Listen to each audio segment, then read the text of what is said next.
Good afternoon, everyone, and welcome. This is Phil 307, Main Campus, December 2023. This is our in-person class that has been moved online for this week 10. Okay, we hope that you are able to share the recording to the rest of the class. Then we can do our final lap next week, week 11, starting from everything we've done week 1 to the week 11, and completing with Kant. And then week 12, we'll meet to do exam queries, preparation for exam, the type of exam questions, responding to essays, whether there will be a compulsory question or stuff like that. We'll do those in week 12, and then we'll say our adios, okay? So we want to engage the Kant paper. Let us see what we've done so far in Kant. So Elizabeth's hand is up, Abinet's hand is up to read for us. But I want to ask, so whoever wants to read may want to raise their hand. I think it was a short notice, so it's a good number we have. Keep prompting your colleagues so that people don't feel stranded if they didn't read their emails or get onto the phone in the lecture hall. They can still make it to the class and we'll share the recording. Okay. Abna, is it to read for me, please, or to respond to what we have done so far in Kant? We are focusing on the Kant paper now, the problem of certainty, the build-up to Kant's transcendental idealism, his categorical, his synthetic a priori. So for page 55, which we did a reading on, we see the various ways of thinking of the truth or the degree of certainty of statements. And on that page, we see different statements, synthetic ones. Please take your compiled reader, okay, like I suggested to you. It will help you and will make a lot of good progress. I shared the City Campus online session with you. I think it was very, very fruitful. And so if you add that to what you already know, they will also add what you share with them. Then you improve the content so well. Okay. The page 55 shows you some synthetic truths and some analytic truths. Now you see that I jumped straight to that. I'm not now building the knowledge base for you because we have gone ahead. They're just mopping up. So you understand when I say on that page, there are some synthetic truths and some analytic truths. Can you give me one example of a synthetic truth on your page 55? That is the problem of certainty. Originally, not page 198. Anybody who wants to do that? Or you give a chorus answer, it's still fine. I'll mute your whole laptop. Let's do a chorus. Don't worry if it's a repetition. An example, did I ask for analytic? Yes. Any example of an analytic truth on your page 55? Please unmute and respond if you hear me. Analytic, all backing dogs back. Very good. Back is one of them. 2 + 2 is 4 is another. Well done. So I think for analytic truths, those are the two I see there too. The rest need to be synthetic. That's a good job. Well done. Okay. I thought you were asleep. Okay. So we turn to page 56 and we saw the antecedent that led to, Kant's complaint against Hume's skepticism and his phenomenalism. And that is where we are. We are on page 56 now. Kant thinks that he can be certain about some matters of fact, that's synthetic truth, that Hume considered contingent. He thinks that no, I can't. When I look closely at some of the synthetic statement, that is matters of fact, I notice that they are not contingent. Because if it's a matter of fact, we should have them being contingent. We discussed that in class. Okay? And if it is analytic, then it is either tautologous as a redundancy or contradiction, either way. Okay, they are based on meanings, definitions, logical structure. Those are the analytic ones, language based, which empiricists and rationalists agree on. Both empiricists and rationalists agree that analytic statements are what? Known a priori. They have logical, not a priori. I can't say a priori. How we know it is a priori, but their source is not a priori. In other words, if you use the a priori, a posteriori language, you may struggle. So you want to say that we do not depend on experience. The meanings of terms, logical structure, what have you, is what makes a statement analytic. If the truth or false, if its predicate is already repeated in the subject or vice versa, then it means you didn't say anything new. That's an analytic statement, okay?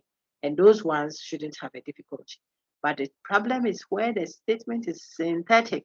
It means the predicate is informing us about the subject. The predicate is adding to the subject. And yet,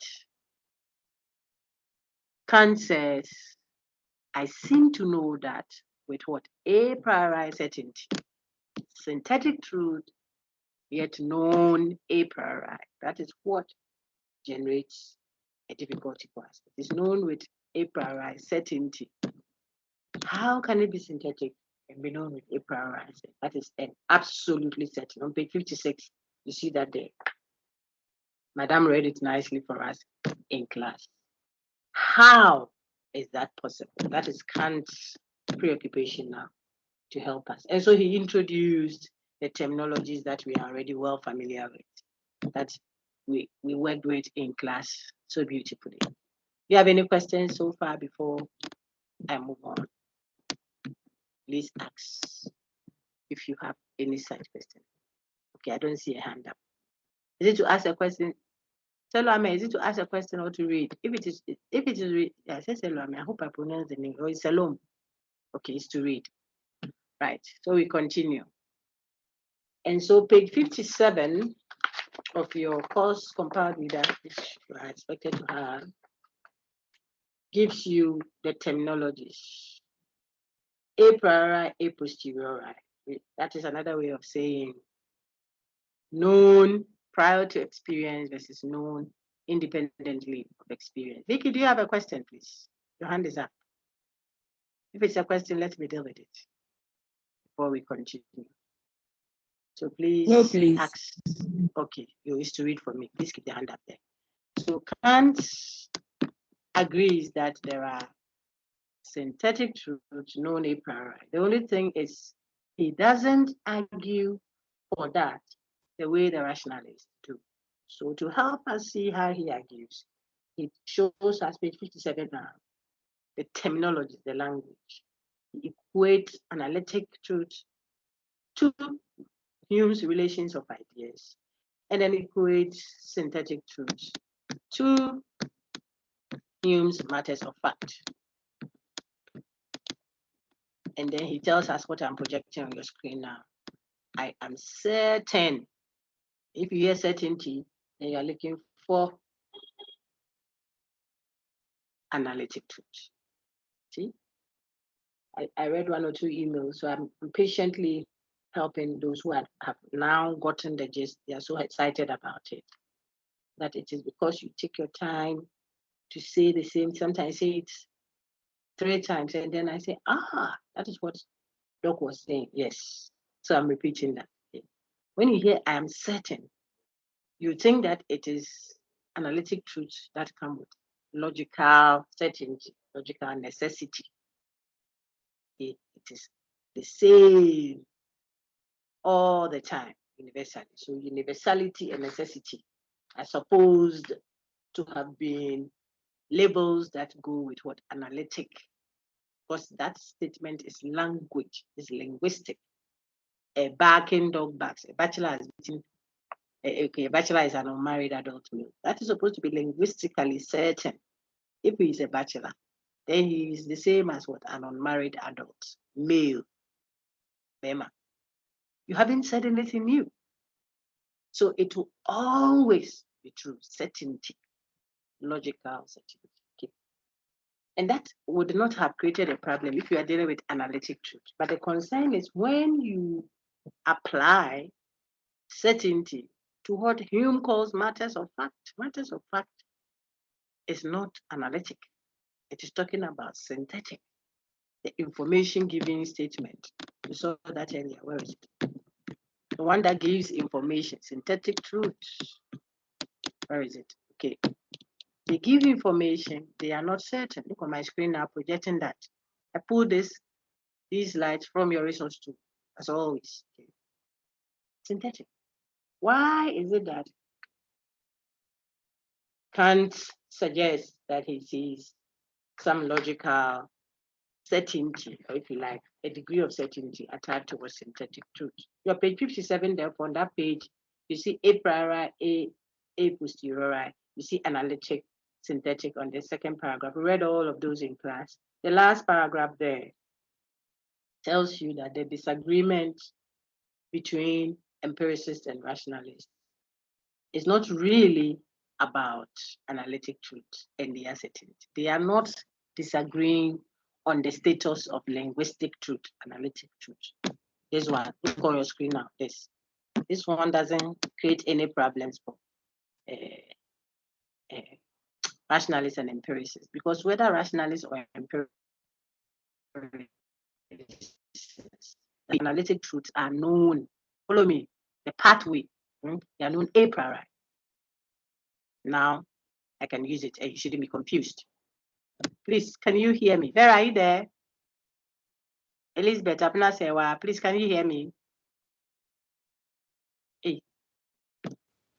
Madam, please, you can Yes, hear madam, we can hear you. Yeah, okay. Yes, okay. Doc, can hear you. All right. Thank you very much. So I'm saying that the contention between rationalists and empiricists there is not on analytic truth. And I want to show you why. I've said it, but maybe now it will hit. It's not about analytic truths, because analytic truths are linguistic, they're language based. And so whether I am empiricist or rationalist, I agree that a bachelor is an unmarried adult male. That definition is how we use the word. So if you use the word as, when I say the word, the term, as it is defined, I don't need to go and experience.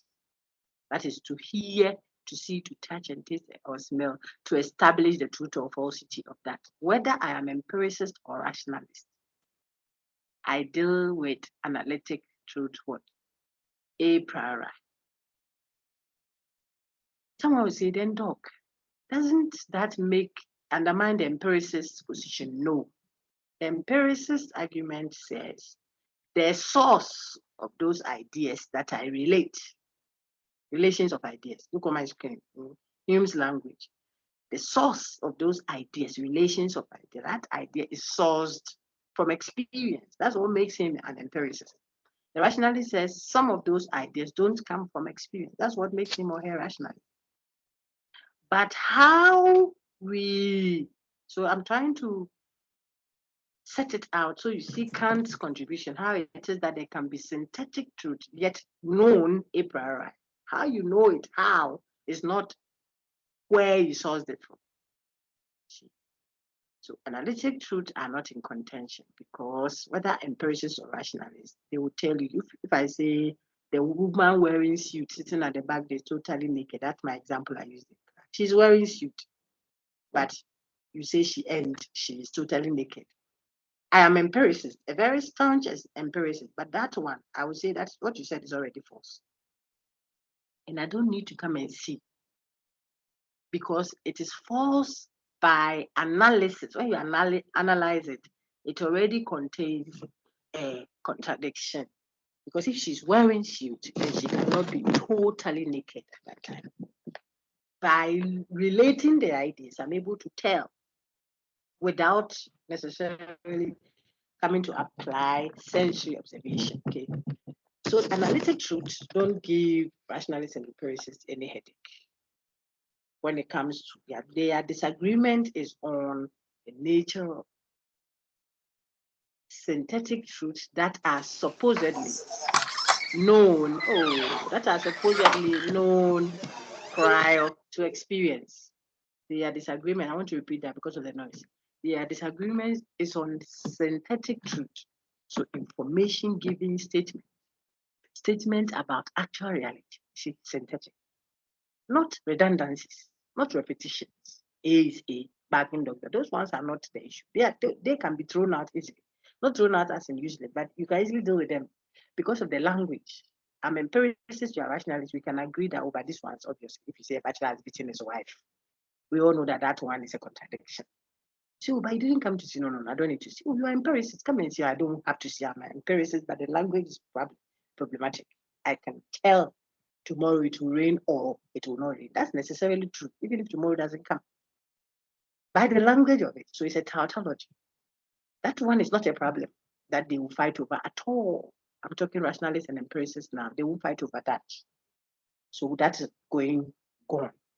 The challenge is when we have synthetic truth, information giving statement. So back to that slide. This one. It is raining at Nungwa. Dogs back. Ghana gained independence in 1957.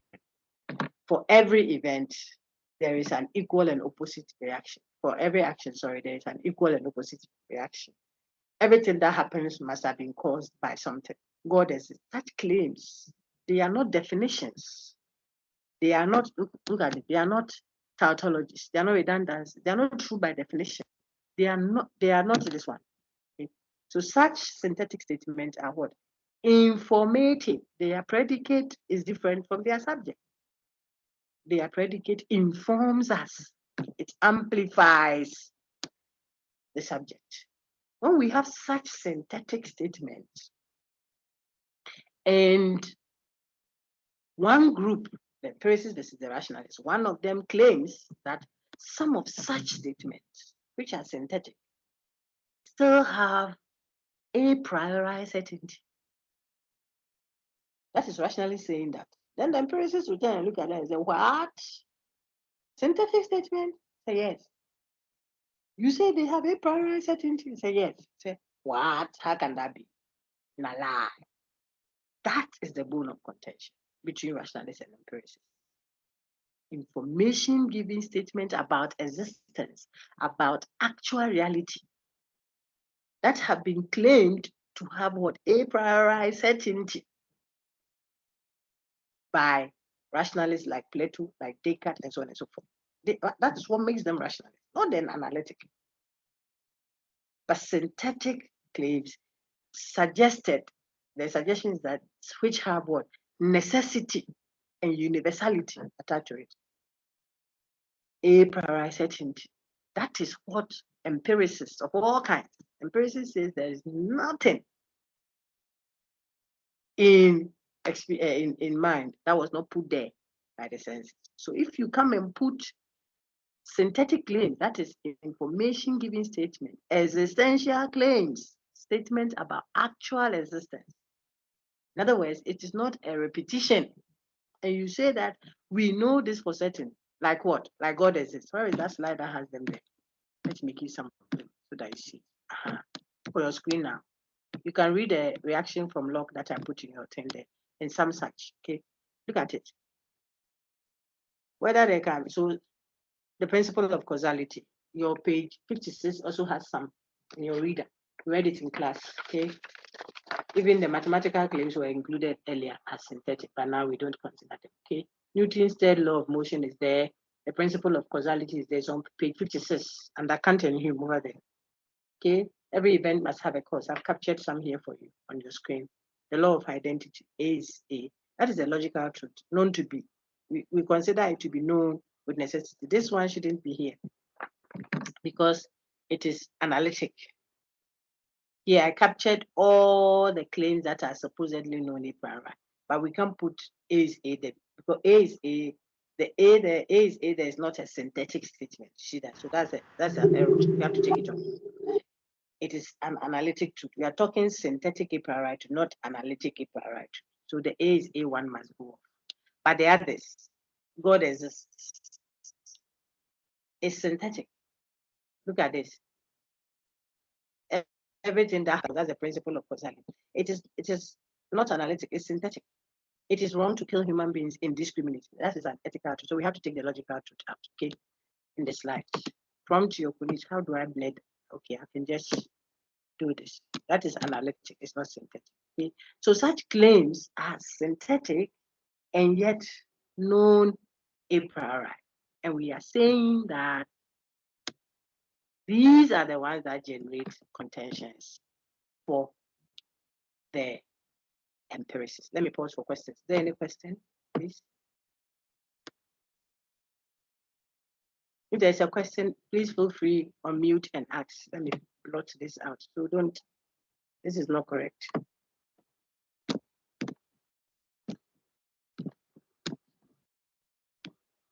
Any question?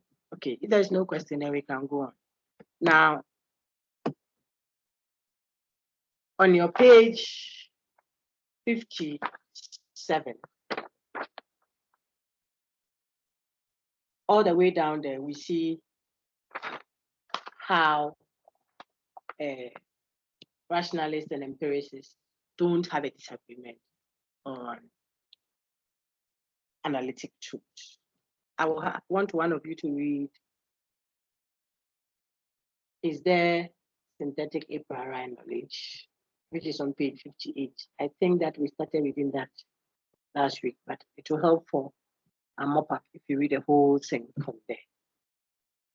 Please, let me call Elizabeth. So Liz, please read from Elizabeth that one. Answer. I see all the hands up. Elizabeth, please read for me. We are reading page 58, 58. Is there synthetic a priori knowledge? Right. Unmute first, and then you can read. Afterwards, Abna said, why is there? Agnes, Mensa, Abigail, Abna, they are all there. We all read. And I just saw Bright's hand as well. Elizabeth, you are muted, so you may want to unmute first, so I can hear you. Okay, if Elizabeth is having challenges, maybe let's get Abna Sewa now. Abi, go ahead. Abna Sewa, Wache. Hello, Doc. Yes, please, I can hear you. Okay. So is there synthetic a priori knowledge? Good. Now, we have just seen that everyone, rationalism and empiricism, both accept the absolute truth of analytic proposition as a priori setting. It is also clear that few rationalism have even insisted that okay, so few rationalists. Abna, so few rationalists, they are describing the persons, okay, not the view. Go ahead. Okay. Few rationalists. Few rationalists have even insist that sense experience play absolutely no role whatever in the acquisition of analytic knowledge. Just consider. My lady, in the acquisition of synthetic knowledge, you meant, not analytic. Okay. Okay. It's because we have special students who will listen. They will listen to benefit. So I won't let some of the things slide. Okay, so bear with me. Now, what Abna just read, thank you, Abna. What Abna just read is that we have seen, and it's a build-up from the preceding discussions that I have mopped up, I hope, with you, that one, synthetic truths are not analytic truths. And a priori, a posteriori are dealing with something differently from analytic synthetic. Analytic synthetic is talking about the nature of the statement, predicate, subject, containment, or otherwise. Whilst a priori, a posteriori is talking about how we come to know. And this distinction is being made by Kant for a reason, because in the past, before Kantian Copernican revolution that we are studying now, whenever you hear or you heard analytic statement, you would be thinking a priori. And if you heard synthetic statement, you'd be thinking a posteriori. Kant wants to tell them that that dogma is problematic because you could have a synthetic truth that is not necessarily known a posteriori. That is not necessarily known dependent on experience. Rather, it is synthetic but has necessity, a priori certainty attached to it. That's where we go to now. Okay. So Madame says, understand, Madame that read for Abnashawa is saying that please understand that it is not every rationalist simple that says that sense experience doesn't play any role at all in the acquisition of synthetic knowledge. Whatsoever in the acquisition of synthetic knowledge. No. Even Plato accepts that at least the senses ignite.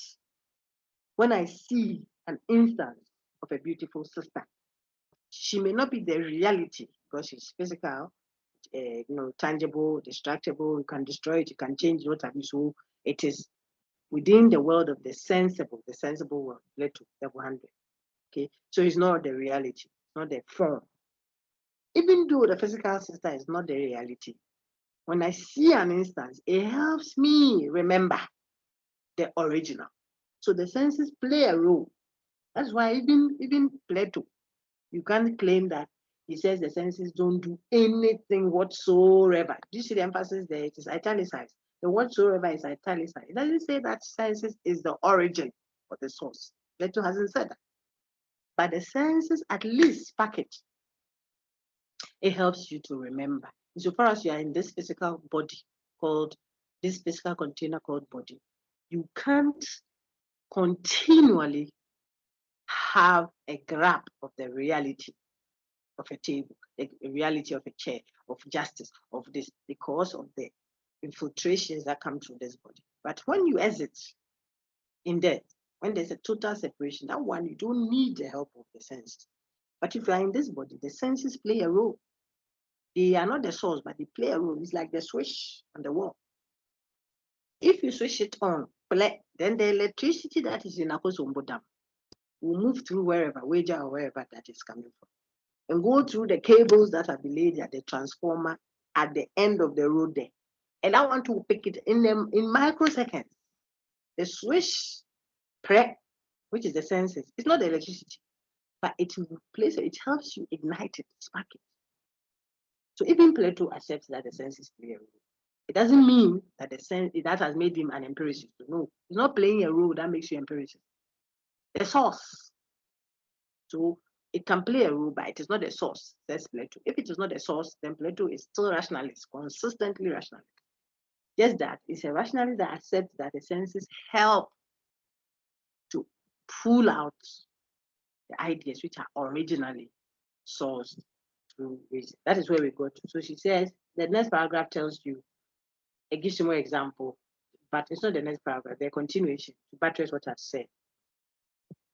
To see the color of the dress someone is wearing, what kind of critical reflection and mental whatever we do. You need to see them. That's all. See, so the senses play that role. For you to even recollect redness, you have to see a physical redness for it to help you do that. Second paragraph. Thank you, my dear Agnes. Abinasewa, sorry. Agnes, your turn now. Then Mario will take over after that, and Chris in that order. Keep your hands up, please. I'm recording your names down. Agnes Mensa, please read. It turns out then that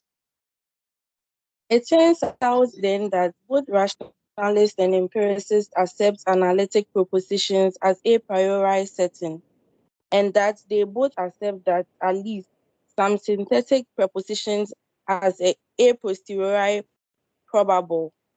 the word is The real proposition. question and the real Okay, hold on, my dear. Thank you. But the word there is proposition, synthetic proposition statements, not prepositions. Okay, fine. So the madam. two accept. Excellent. Go on now. The real question and the real issue between rationalists and empiricists is this: can we continue. possess any? Madam, please come again. Yes, I said that was very good. So continue. I want people to make a note of that. So continue now. Okay. Can we possess any knowledge that is both a priori certain and synthetically informative? Is there such a thing as synthetic and a priori knowledge? This is a crucial question, and how to answer it will make all the difference to your general philosophical perspective. Very good. As we already have seen, Kant answered the question of synthetic a priori knowledge with a resounding yes. But his explanation is hardly what traditional rationalists would have expected or accepted. Kant turned the epistemological world upside down. Well done.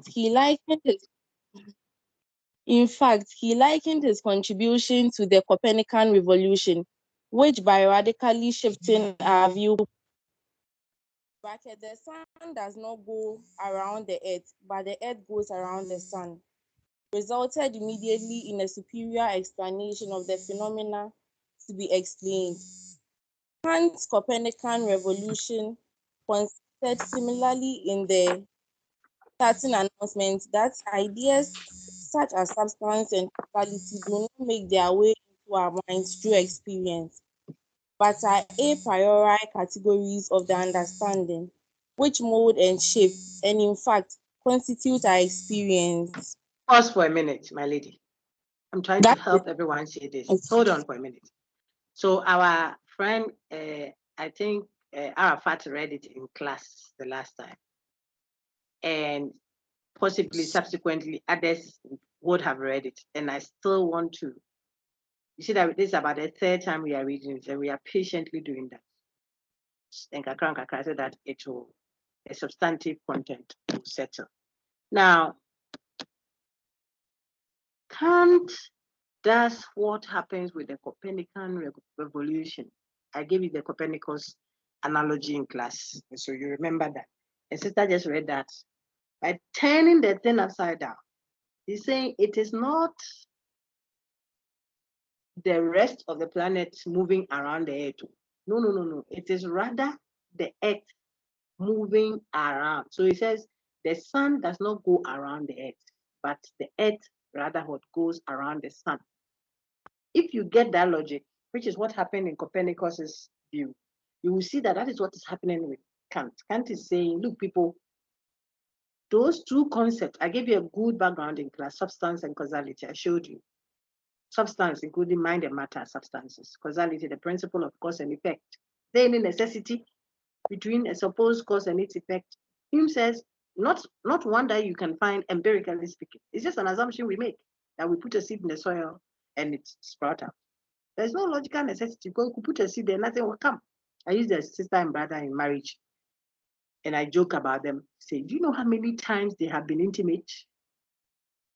They take it like paracetamol 2-3 times daily. No show. Prayer comes, prayer everywhere. But others go, papa, papa. 17 children and still counting. What is the logical necessity of cause and effect, says Hume? It's an assumption. You assume. Because empirically speaking, there's no necessary causal connection between what? A supposed antecedent cause and its supposed effect. I say supposed because that is what he's querying. We just assume it. When you do empiricism, you can expand it a bit more there. So he queries, this is Hume now, querying substance and causality as epistemological concepts that are meaningful. On the basis, he's querying it on the grounds that the empirical, he's an empiricist, doesn't help us to see that. We can source for that by experience. Now, see Kant's response, which is a Copernican revolution, turns the thing upside down, tells them, you won't be able to find the thing because the thing called substance and causality are what help us to experience Ankasa. We don't use experience to find them.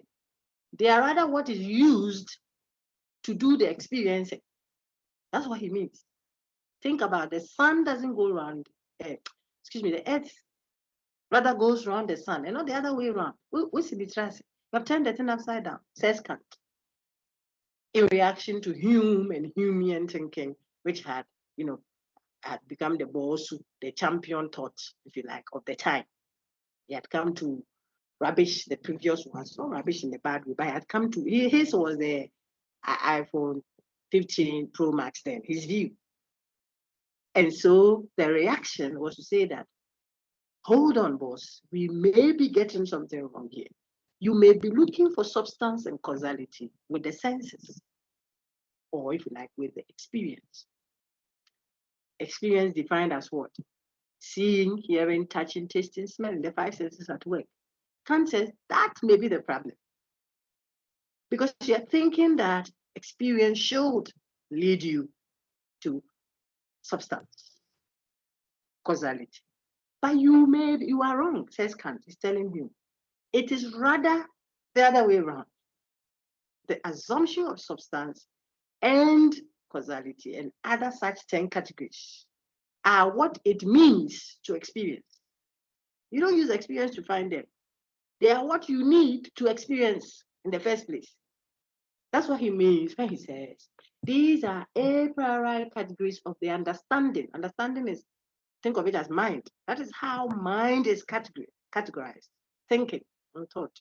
Which do what? Which mode? Keep looking on your reference text, please. They are a priori categories of the understanding. So let me read from the top. The sister read it. I just want to emphasize. Okay, so where is it? Kant's Copernican Revolution. Auntie, please, can you read from Kant's Copernican Revolution again? Everyone is listening now. Rapt attention, please. Go ahead. Kant's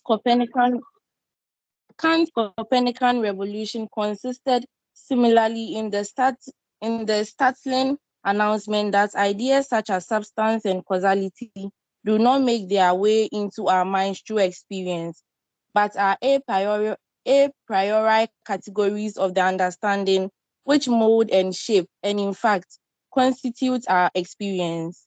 They constitute, Madam, they constitute, they constitute. I just said that is what makes experience. That is actually what you mean when you say your experience. It's not like you're going to use that to go and find something. Substance, causality are part of what it means to experience. So I gave a scenario in the class. Seeing uses the eye. Then you say, I want my seeing to help me see my eye. You can see it in the mirror. You say, I don't like the one I see in the mirror. I want to see this. I want my eyes to see the seeing of my eye. What kind of crazy? That's what Kant is saying. For you to see the thing that does the seeing, you would already be using the thing that does the seeing to see the thing that does the seeing. So you can only see it in the mirror. In the world of experience, we'll see that shortly. Why? Because for you to see it, you will already be using that very thing. That is how the mind is categorized. So you are going to be chasing a goose. When we say goose chase, because as a Christian, online you use that the thing you're looking for, you're using it. You will run and find nothing. That's Kant. He's not a preacher. You are looking for something that is already what you are using to look for something. That is Kant, and he's telling him. So in simple terms, what it means to experience, the experience which is the senses that Hume is going to use to find substance and causality, and for which reason he says, I don't see it, I don't hear it, I don't touch mind or matter. I only experience the phenomena. So he's a phenomenalist, and therefore he becomes skeptical about the underlying substance that is responsible for thinking, mind, or the underlying substance that is responsible for what is the other one? Seeing, hearing, that matter. You say, I don't see the underlying substance. I just see the state of being, the phenomena. So I am a phenomenalist. And therefore, I'm skeptical about mind or matter. Kant says all this makes sense when you think of substance as a thing that you should discover through the senses, through experience. But what if experience itself entails using substance, using the principle of causality? Then you will be chasing a goose. You will be engaging in a goose chase, dear friends, says Kant. You have turned the thing upside down. I'm looking to see now, to my own analogy. You want to see a table. Oh no, not a table. You want to see your eye. With what? If you want to see your eye, look into the mirror. You see a reflection of it. I don't like the reflection. I want to see the eye itself. What will you use to see your eye itself? As soon as you start seeing, you are using the eye that you want to see itself. So the way you can see your eye is through the mirror. You see a certain frame, a certain category, certain reflection, a certain assumption should be made. That is what will help you see the eye. I say, no, I don't like that one. That he will define that shortly. One he calls epistemological arrogance. The other one he thinks it is whatever. Let's read them. See how he describes Locke and how he describes him, these two empiricists, and then how Kant now makes his prescription that look, when it comes to matters that transcend the empirical frame, you have to be an idealist in such transcendent matters. Remember the word transcendent, Plato, the world of form, the transcendent versus the world of what? The experience. Okay, so one is intelligible, one is sensible. The sensed world versus the transcendent world. When it is the nomina, it's still counting nomina. It is just like the transcendent. It's like Plato's world of the reality. Think of it that way for understanding. Compare that to the world of appearance, physical world, the sensible world, which is what the phenomenal world. It is there. We're going to read it shortly. Kant says, distinguish the two. If we work within the experiential world, in the world of the phenomenal world, space and time and causality and all these principles work here. That is how we think. If you want to transcend that and go into the other world, then you have to work and not think that if causality works within the experiential world, the principle of causality, everything that happens must have been caused by something in the experiential world. You expect that you can project that also into that other world that you presume. No, it is in this physical world of experience that every event must have a cause. And so if I see you, ask who's your father, because you should have been born by someone. If the plant grew, then you presume that it was planted or by the birds or something. Something has to happen for something else to come out of it. Now you go asking who is the father of God. Who told you that? This is Kant. It's not Nancy preaching at church. It's Kant. How do you want to place concepts like God and what have you in your experiential world? Who told you that it works that way? The mind, the a priori categories of the understanding, categories of the understanding, structures the mind in such a way that molds our experiencing. So when I'm experiencing the supposed five senses at work, my mind is at work with my eyes. The two, it is the way my mind works that helps me see. So my seeing is tied to my mind's operations, categorizations, and that is basically what Kant is saying. In this phenomenal world, if you transfer that into the nominal world, you will be asking questions that are not intelligible, because space and time and all these other space and time are conditions of experience, and the a priori categories of understanding. They don't work. You can't import what happens in the phenomenal world into what he Kant calls the nominal world. The posturing there must be different. So you don't go ask who is the father of God. How long is God's beard since if he's a man, he has never shaved it 2,000 years ago. How can he be everywhere at the same time? You are speaking because you are a mortal being in a mortal world with mortal restrictions. So how you think, the limitations you have, because you operate in space and in time. So if I'm sitting here teaching, I can't be at the physical lecture. That is why the lecture is online. But how can, so you see, how can you say that God is everywhere at once? Omniscient. He's here healing, helping you write your exam. At the same time, healing someone who is in labor. At the same time, he's also at the trotro station. Someone is falling down. God is, how can he be everywhere at once? Do you know why you ask that question? It says Kant, not Nancy.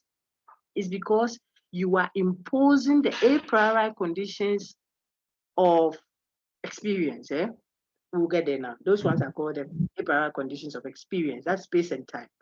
The conditions that must be there for you to experience at all. It's not the same as the a priori categories of the understanding. That one is conditions in categorizations of how the mind operates.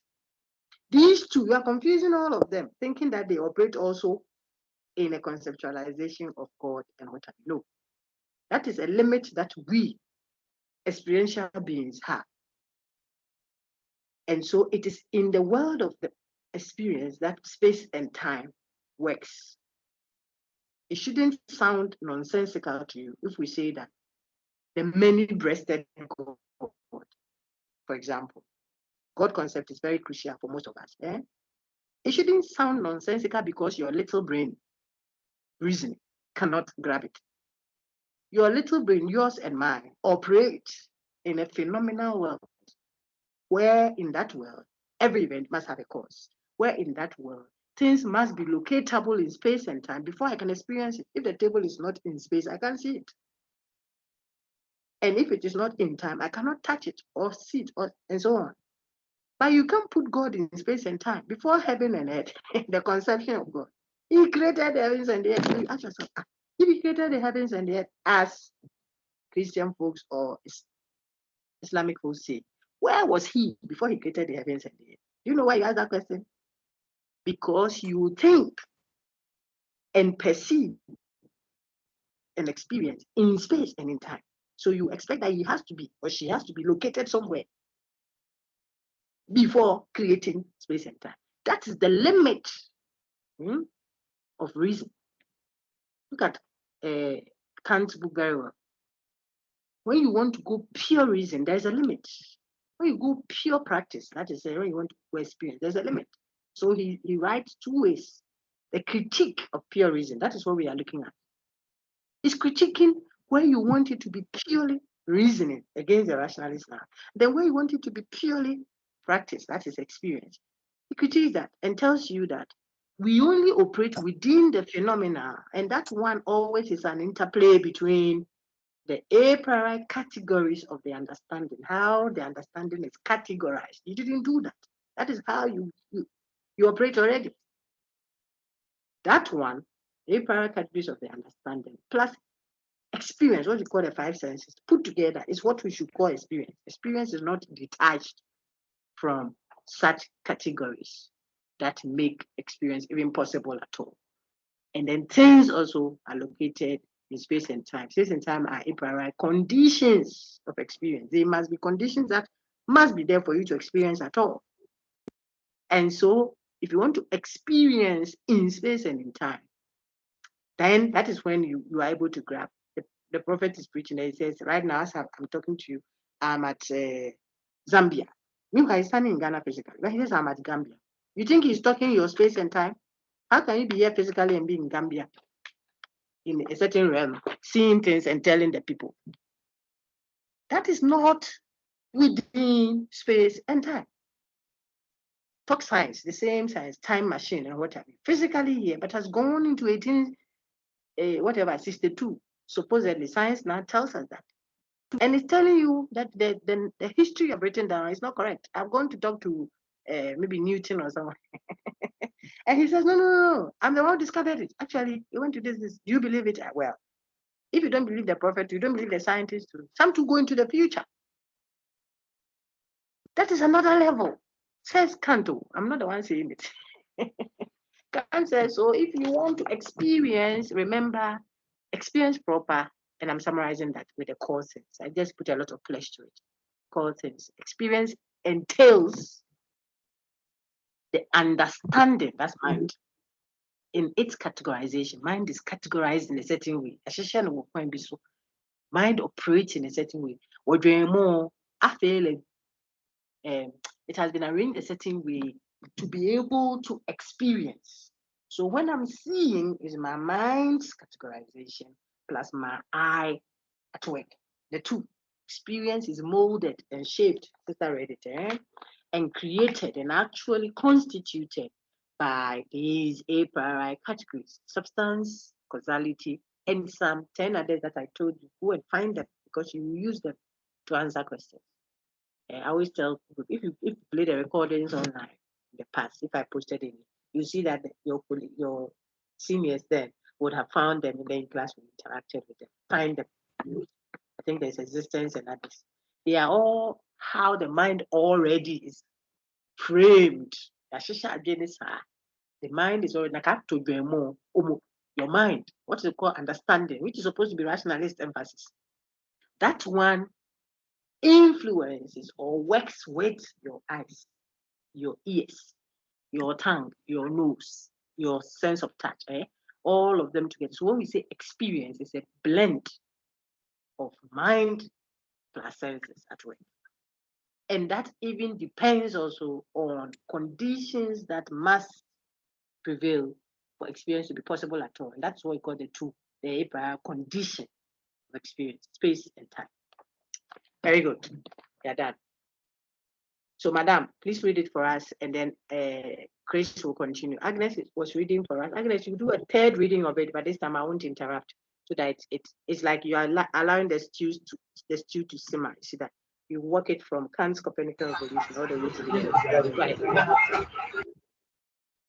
Please go ahead.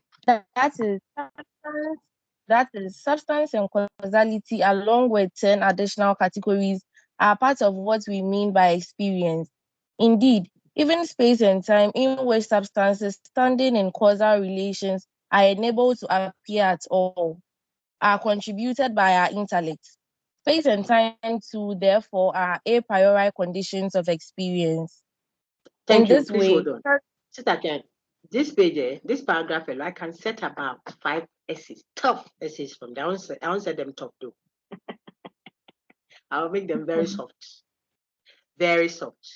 But you can tell how many times I'm repeating, and just read the lines patiently. Read it like John's, the Gospel according to St. John's, if you want to understand the deity of Christ. I told you in class the last time. I said, read it like that. Don't rush. It's not a storytelling. Oh, he brought plenty fish. 4,000 people were fed. No. John doesn't write like that. Very patient, because every line is a revelation. Read Kant like that. Why? Because if you miss one, you won't get what he's saying. At least from this is Ed Miller's rendition of Kant, and I think it's simplified. It's not too technical. Okay. At least if we reference him, if he's wrong, we are wrong. But what he's writing is what we are studying. Kant would have written in German. Okay. Kant's Copernican revolution. The revolution he brings is to turn the thing upside down and tell everyone that, look, friends, it is not like we use our senses to discover substance, causality, and all these epistemological concepts. No, it is rather the other way around. We use substance, causality, etc., to rather experience. Not that we use experience to find substance and causality. It is substance and causality that are already being used to experience. Why? Because whenever we are experiencing that cancer, we are already using those principles. I say, remember the eye thing. I use my eyes to see. So if someone asks me, how can I see the eye that is doing the seeing? The answer is, before I see it, I would already use the eye already. That is why you can never use your eye to see the eye that is seeing, unless you see it in a reflection. If you want that one, then it's there, it's obviously there. But you are seeing the thing in the mirror and you say, I don't want to see my eye as I see it in the mirror. I want to see the seeing of my eye. Kant says, oh, who is a good? Is a great? You will never see, you are joking. You won't see that. Why? Because whenever you do the seeing, it would already be your eye that you are using to see. So you are going outside of the epistemological frame that your little mind, you and I, our little minds can permit us. That is why you get desperate and say there is no mind, there is no matter. And you have become a skeptic, philosophical skeptic, referencing him now. He says you are looking for something that you can't find. Because that thing you are looking for, what you are using to look for, already employs the thing you are looking for by the categorization of your mind in tandem with what? Your senses. This is the argument Kant is making. I just showed you, you don't use your 5 senses to discover causality.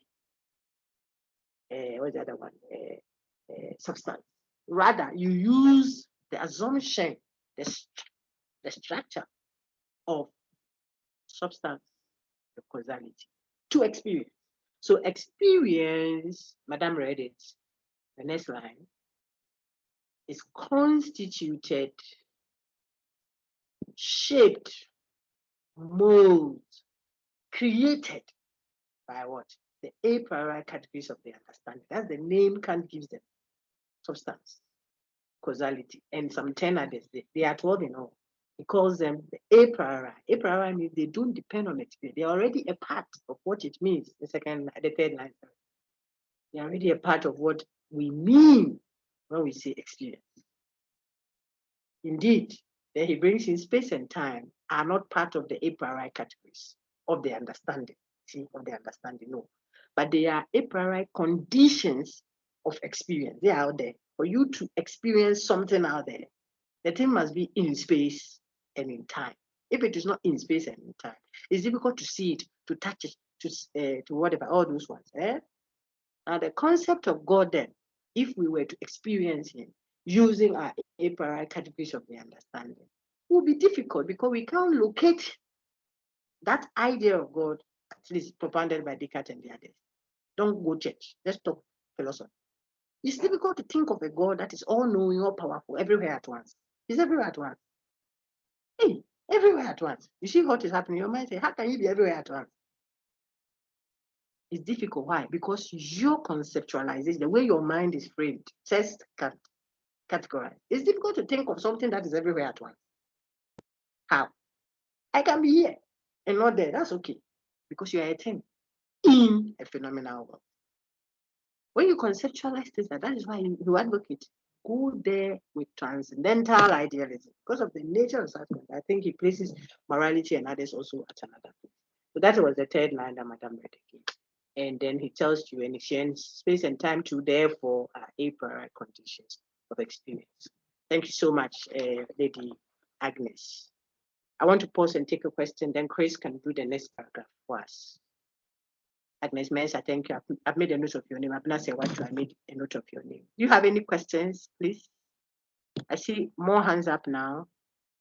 I see Buekis. Bueki, I think it's Bueki. I see Otabel. I see Selom. I don't know if it's Selwame. I see Mavis as well. This is a question. The 8 hands up. Please unmute and ask. If it is to read, then we continue. Let me pause. Isabella, is there a question or you want to read as well? Okay, so I think the hands up are to read.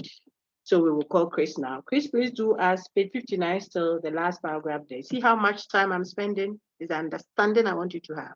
Go ahead, Chris. In this way, Kant. All right, thank you. Synthetic a priori, a crucial question. One of the questions that divides philosophers into two camps is the question of synthetic a priori knowledge. So sorry. Chris, I'm so sorry. Please read the last paragraph at the top there before we come to the crucial question. Okay, so in this way, Kant. All right, thank you. Well, in this way, Kant redeems such principles as those of causality and substance from the skeptical clutches of him. As far as the world of appearance goes, every event must have a cause.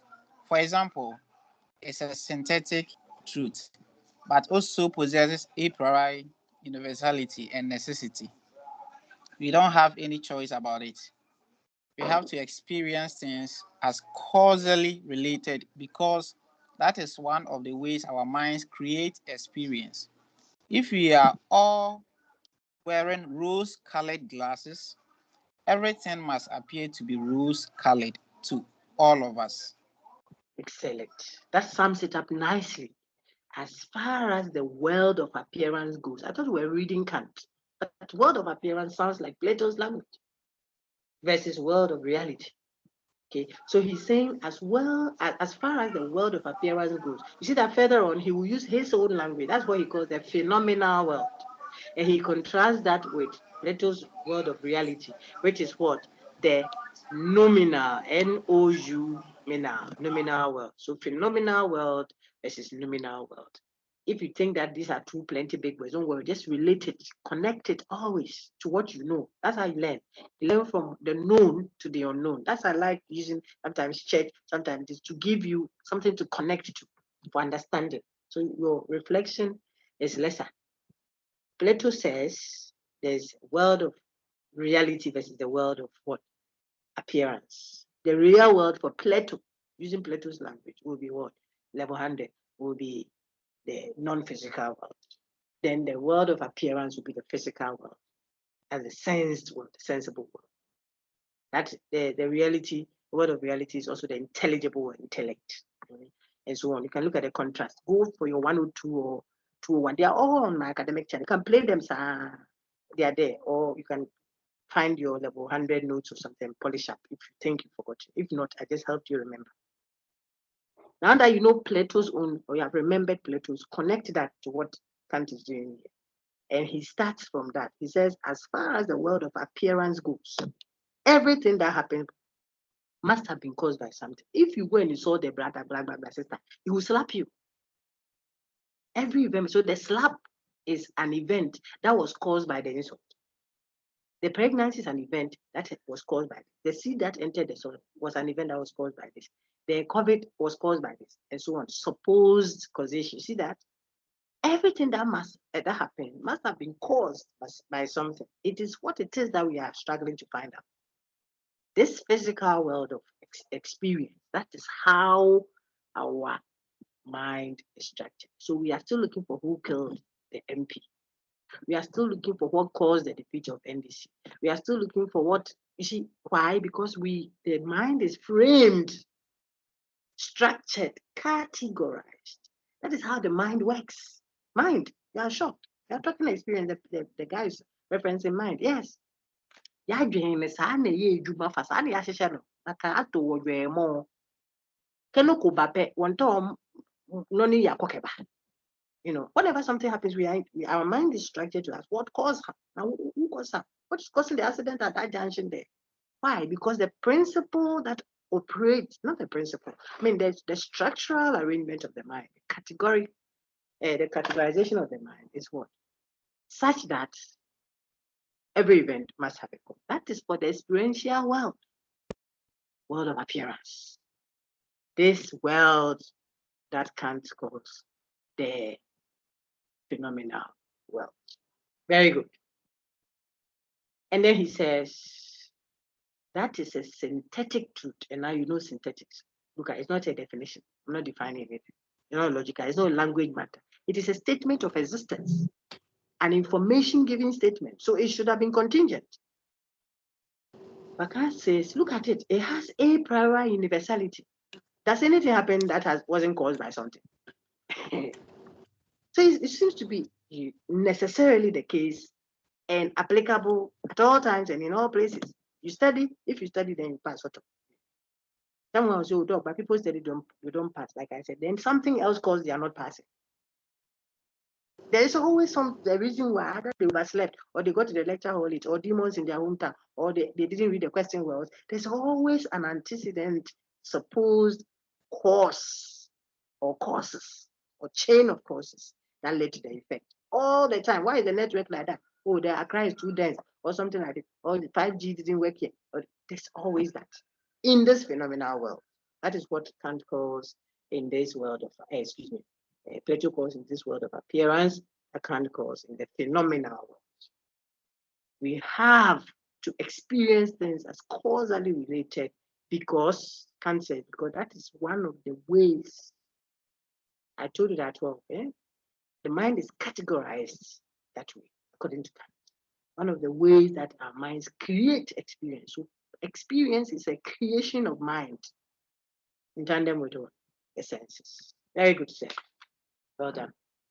Now we can go to synthetic a priori, a crucial question, and Chris will do that also for us. Go ahead, sir.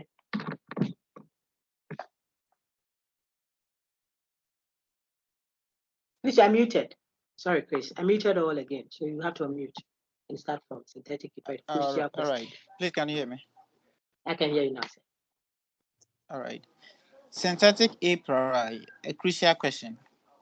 One of the questions that divides philosophers into two different camps is the question of synthetic a priori knowledge. Is it possible to know synthetic propositions with a priori certainty?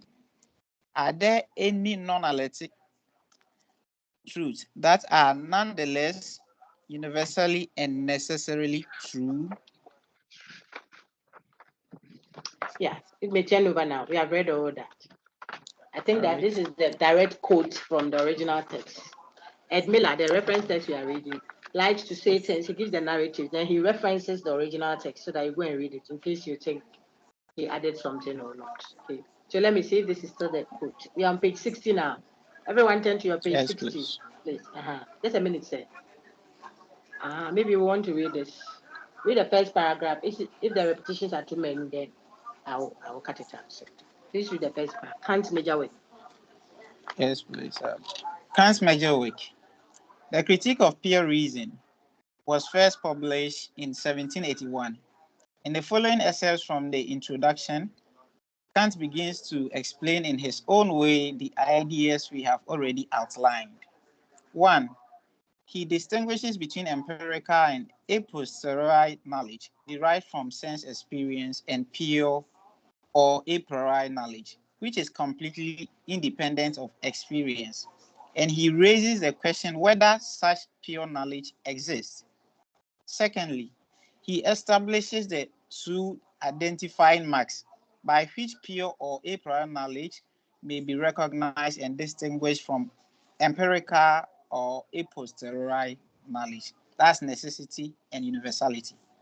Very good. You are reading very well, Third, Chris. Go ahead. Third, he distinguishes between analytic and synthetic propositions and explains the nature of synthetic a priori knowledge, both as being existentially informative and also bearing the marks of necessity and universality, something unaccountable for on the basis of experience. I think we've said all of this.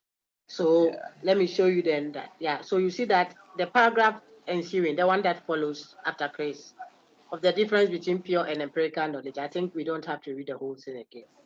We have a good, if I say we don't have to, doesn't mean you don't have to. I'm not going to write an exam, you are going to.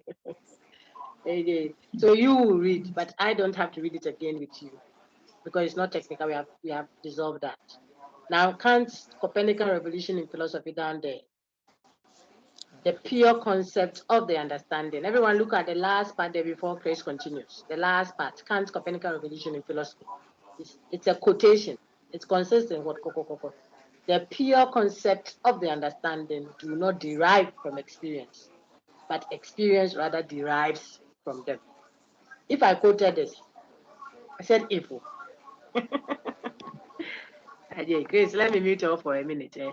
Someone is at a station. Don't maybe because see, the pure concept of the understanding do not derive from experience, but experience rather derives from them, unquote.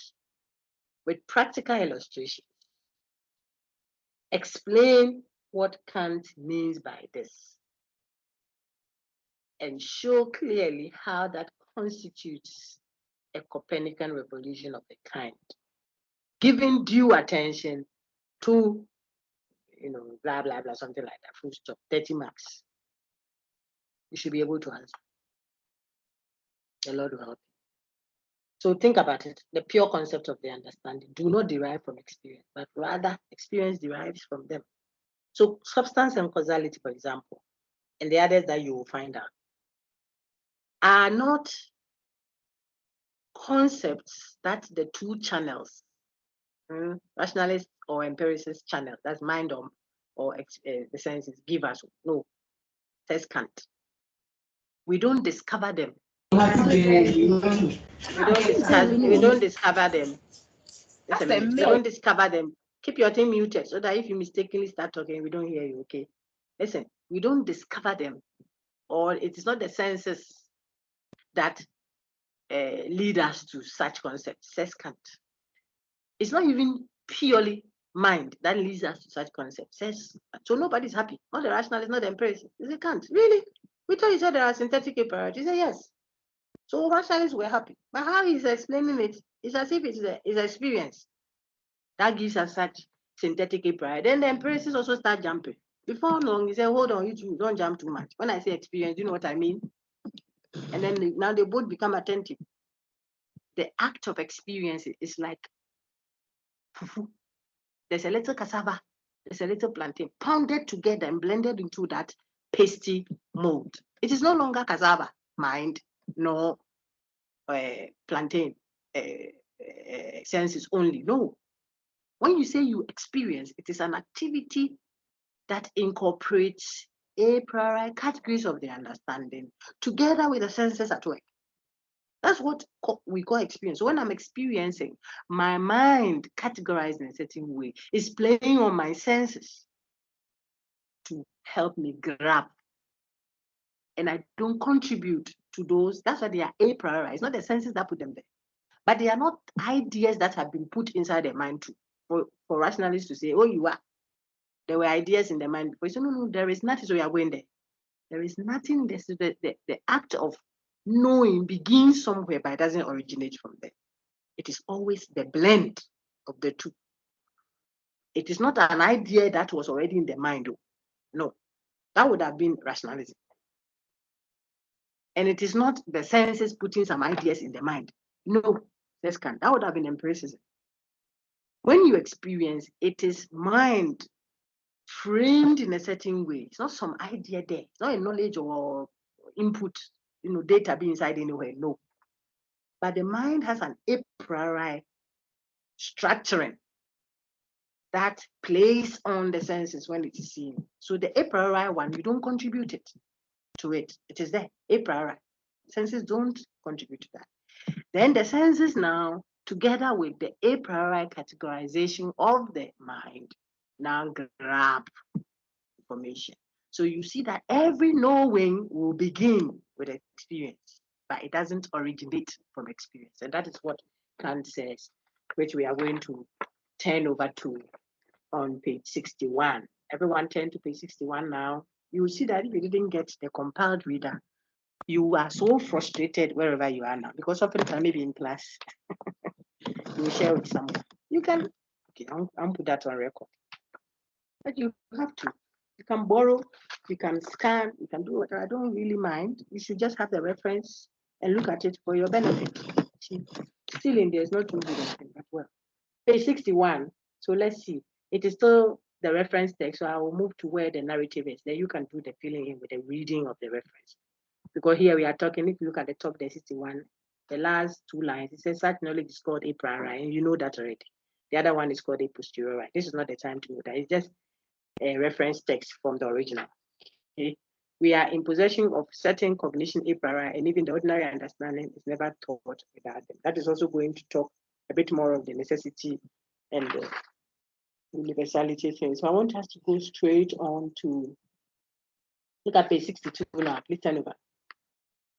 62, the topic there says of the distinction between analytic and synthetic judgment. And I think that you are very well versed in that also. So we don't need a reference text to know that. Page 64, please go there now. When you go and you are doing your reading, then you read all of it. The summary that Ed Miller provided did a good job on that. You can read through it. So page 64, last paragraph, it says, later in the critique, Kant proposes how synthetic a priori knowledge is possible. Okay, so please read from there. Let me see if we should add something else. If not, we'll jump. Yes, please. Thank you. Please, can you hear me? Yes, I can hear you, Chris. All right. Later in the critique, Kant proposes how synthetic a priori knowledge is possible. Pay close attention to his insistence on the role of a priori concepts as conditions of experience and the epistemological consequences of this. As in the statement, if by them only it is possible to think any object of experience, it follows that they refer by necessity and a priori to all objects of experience. That is by intuition. Kant means the perception of. All right. Don't worry about that one. So thank you. So it's we are being prompted that see how, by the way Kant is arguing, every experience will be synthetic a priori. Yeah. Because every experiencing, seeing, hearing, touching, tasting, and smelling will come with the molding, the way the mind molds it. So whatever experience, it is mind and senses at work at once. And that also requires that things, remember the a priori, what are the a priori conditions of the understanding? Let me see if you are following. The conditions. There are two a priori conditions of the understanding. What are they? I want a chorus answer. Let me wake people up. Unmute your mic and respond. A priori conditions of the understanding. What are they? Hey, sorry, a priori conditions of experience. Of experience. Sister, you are correct. Someone else. It's what and what? Space and time. Space and time. Very good. Space and time. Very good. It means people were listening. Well done. They are the conditions that must be present for experience to be possible at all. They are conditions. This is conditions, not a priori categories or concepts of the understanding. See that? That one is inside how the mind operates. You can think of it as how the mind operates. Those are the 12, where we have seen only two, substance and causality. Okay. But the a priori conditions, like the atmosphere that must be present for the mind's operation to be effective, that's space and time. Things must be in space and time. So if everything that we experience requires the condition of space and time, table, chair, your handbag, the laptop in front of you, whatever, they must all be in space and time there. Then every seeing, every touching, every tasting, all of them will be synthetic and they will be known a priori. So he reduces by Kant's argumentation. You see the implication. That's what the author is prompting and what Chris eloquently read. He says, if by them only it is possible to think any object of experience. See, we think experience. If it is by those two a priori conditions of the understanding, space and time alone, then look at the consequences for epistemology. It means, and he wants to reference what Kant says. So he's quoting, he says something which gives a certain, implication for what epistemology. It means that, if by them only it is possible to think any object of experience, it follows that, you are quoting Kant now, it follows that they refer by necessity and a priori to all objects of experience. Not only if you want to think the experiencing of God, if you want to think the experiencing of any other thing, those that we say are transcendent. It's not just that, but even the ones that are supposedly within our experiential world, like table, chair, any object of experience will be known, will require what space and time as conditions. Then it means they will all be what? Synthetic a priori. Now synthetic a priori becomes the ish. Knowledge becomes necessarily synthetic and a priori. Information giving knowledge, not empty redundancies. Those are linguistic truths. Okay?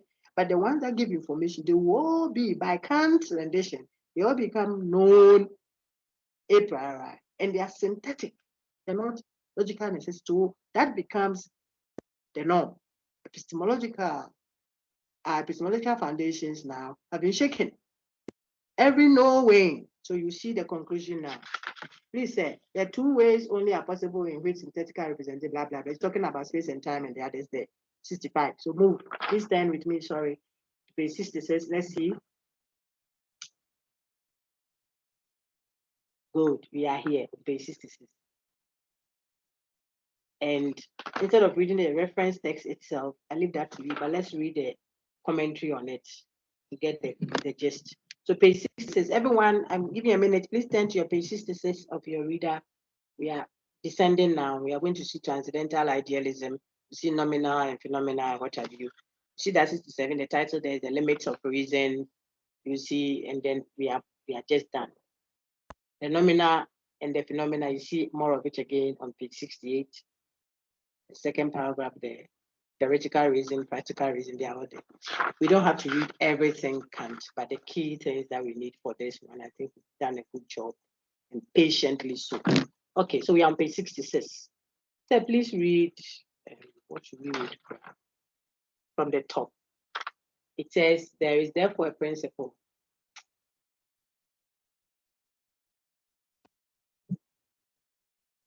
Chris, please, thank you, go ahead. All right, please, can you hear me? Yes, please, I can. Hello, Doc. Okay. Yes, sir. Thank Sir, you. please, I can. Go ahead. All right.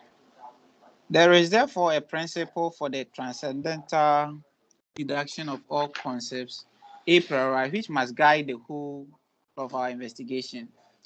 Namely, that all must be recognized as conditions a priori of the possibility of experience, whether of intuition, which is found in it, or of thought.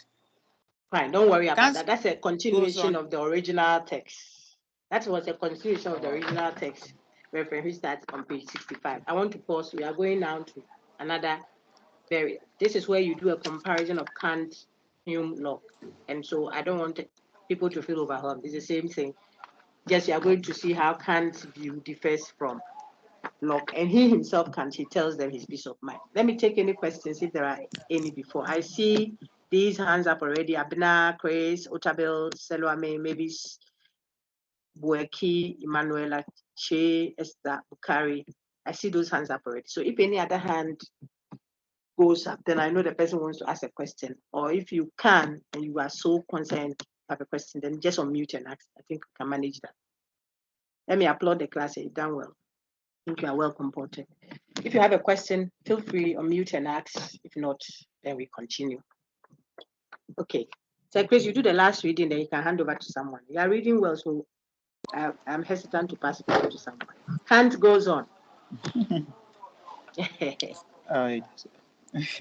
So Kant goes on immediately to contrast his own theory of knowledge with that of his empiricist predecessors, Locke and Hume, and to show where they went wrong. Locke correctly recognized the existence of pure, that's necessary and universal concepts, but mistakenly sought them from sense experience, and at the same time applied them beyond sense experience. For example, every event must have a cause, and God, a transcendent being, is the cause of the world.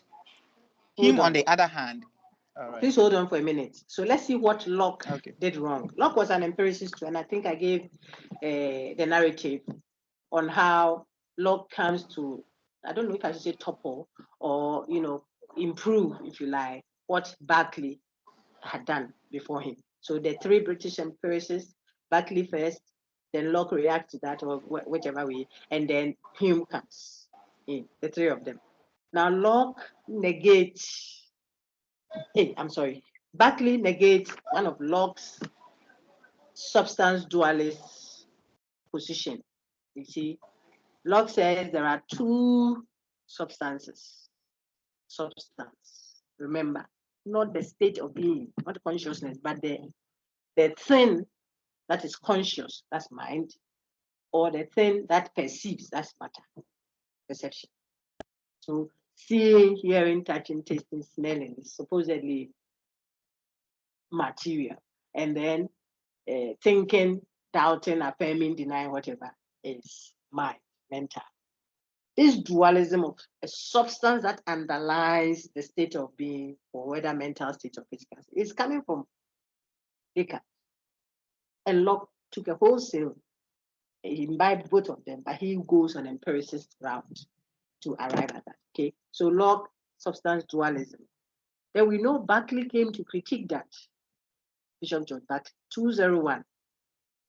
Idealism. It is there. Your current level 2 are doing. You can play their recording, which are posted on my academic channel.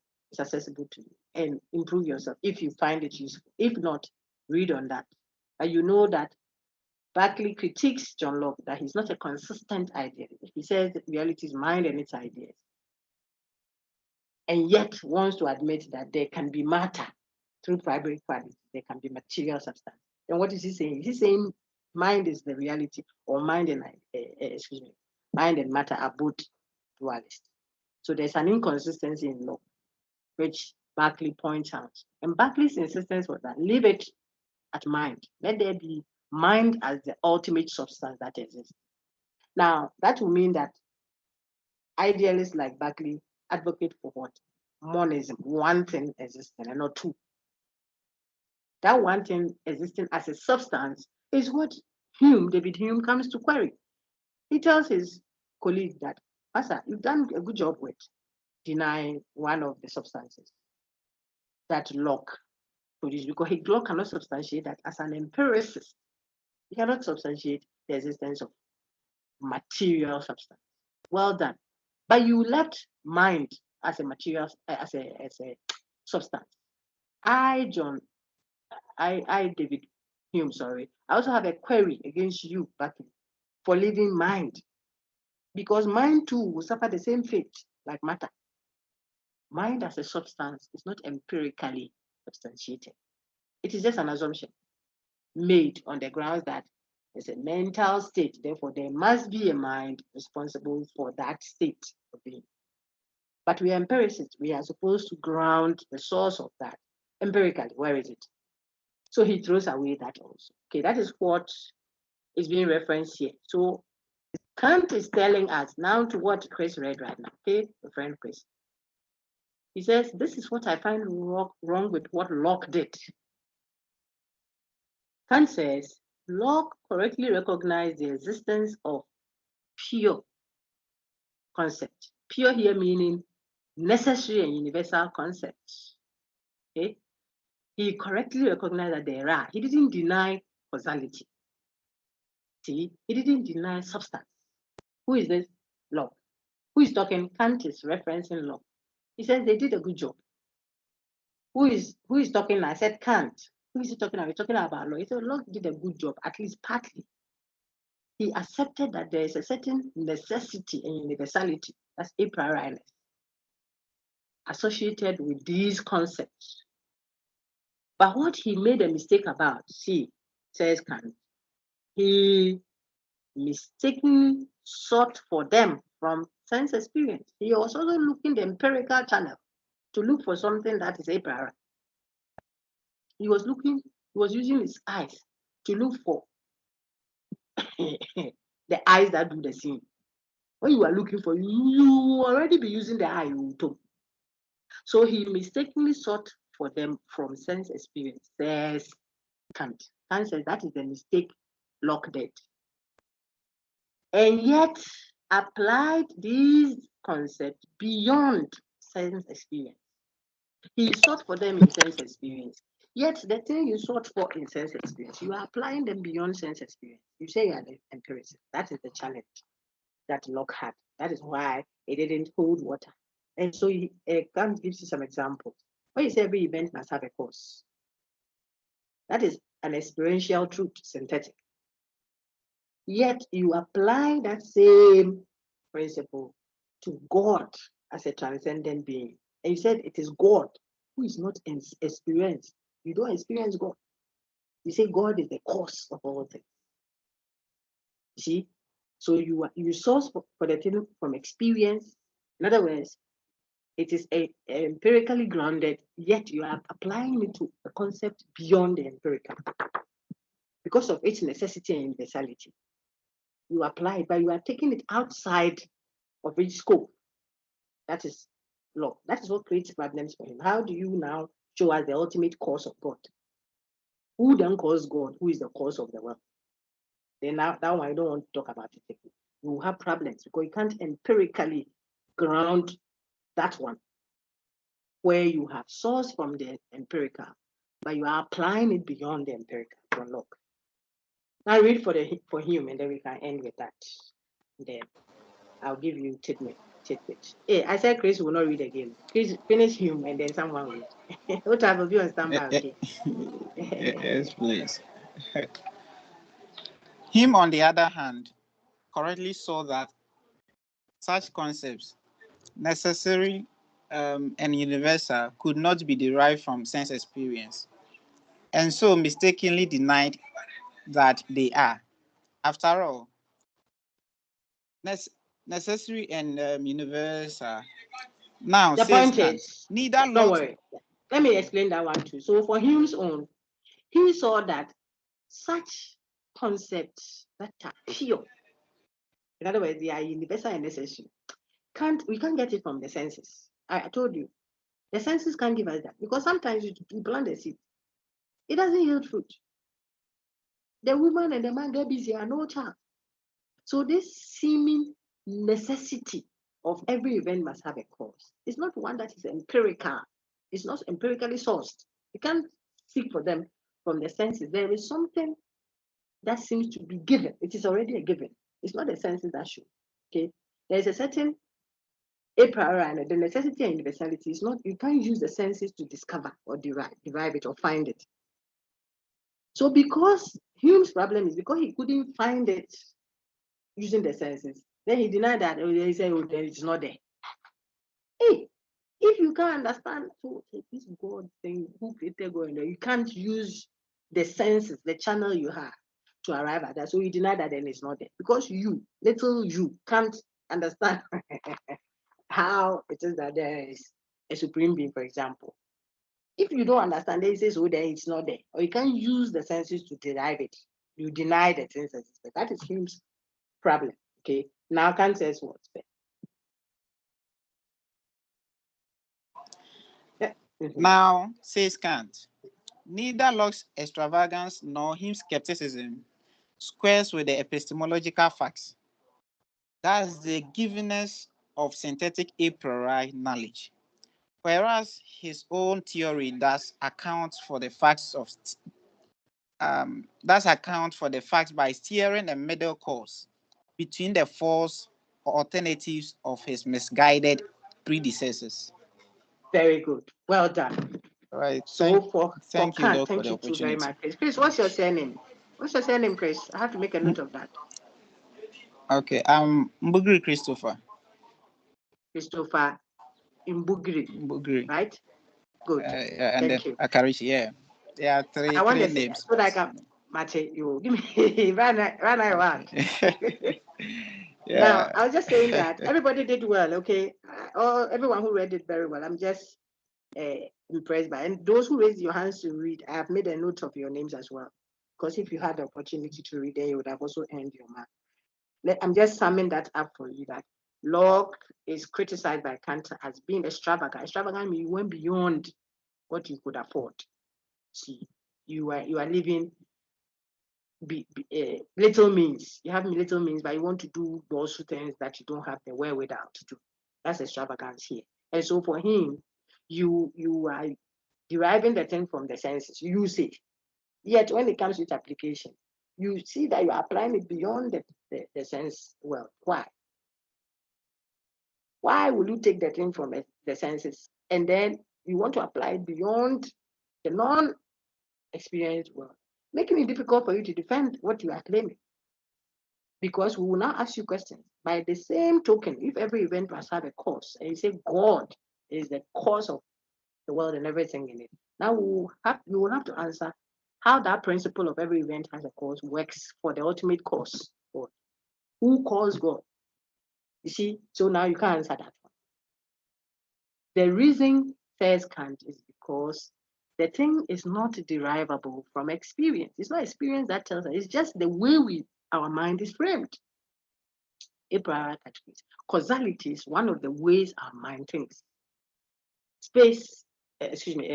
Substance is one of the ways our mind thinks. If there's thinking going on, then there must be that which does the thinking, mind. If I'm perceiving, then there must be that which does the perception, matter. Think of it that way. And so the mind is already structured that way. It's not like I used experience to derive the principle of causality. So that is the extravagance of law. He had to see that you don't derive these a priori categories from the senses. No, it's rather these a priori categories that help us to sense. That is his Copernican revolution, which Locke doesn't succeed in. As for Hume, he correctly realized that it is false for us empiricists to think that we use the senses to derive these concepts. We didn't. The senses can't do that. But after he realizes he makes such a good, discovery that our senses don't really give us such necessary and universal pure concept. He says the senses didn't give us that. He says, therefore, they are not there. Oh, what about? The senses didn't give us that. You are an empiricist, so you think it must be the senses. The senses cannot do it, so then they don't exist. For you to become a skeptic, whilst Locke became what? Extravagant. Kant says he and his theory and how he proposes it and argues for it, navigates these curves. First, he preserves the a prioriness of these concepts. Second, he doesn't have to account for how they are sourced, because they are actually what it means to do the experiencing. Three, he bridges the gap. It doesn't have to be rationalist. That is an idea already there. It's not an idea anyway. Neither does he have to be empiricist, using the senses to go and find it. It's not anything you use the senses to find. He has a Kantian position, a total revolution. And so he says his view deals with these epistemological stresses. Afterwards, he's now going to propose how then we should treat concepts like God and the others. That is what I've already given you a gist of. That's if it is the nominal world, concepts like God, what have you. Treat yourself, have the posture of a transcendental idealist. Your reading should involve, go and see what an idealist is again, revise. I see it this way, therefore, that is what it is.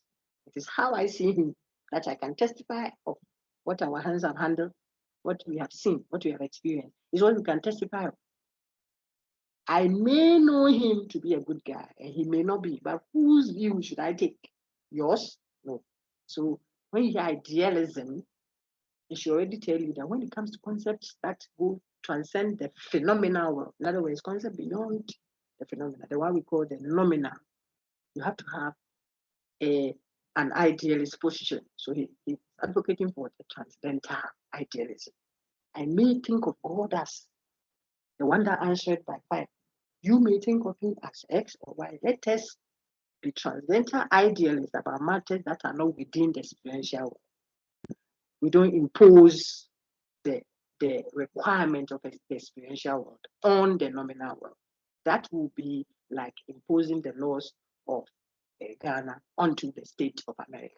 These are two different realms, the nominal versus the phenomenal. Within one, the principles of causality, the principles of substance, not substance, the concept of substance causality work within there.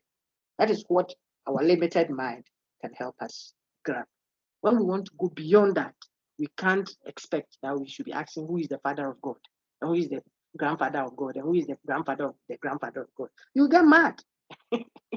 Simply put, you get mad. You don't have the frame or the faculty to grab that. In this experiential world, every event must have a cause. So you in your preparation for our next week's class, see the limits of reason, page 67. Read it, okay? And play this recording to help your revision. Page 68, I think you can see the nomina and the phenomena there in the second paragraph on 68. And then I think you should be all right. You can do that in 15 minutes or so in class when I meet you, God willing, next week. The last paragraph is on summary, and maybe you can have one or two things there. It's on page 73 to beef your thoughts. Any question? Thank you, Abna. Thank you, Chris. Thank you, Tabel, Mavis, Esther, Bukari, Bright. Bright's hand shot up a long time ago. I didn't call him, but I've made a note of you as participants in class. Please, do you have any questions? Let me pause the recording. Any questions?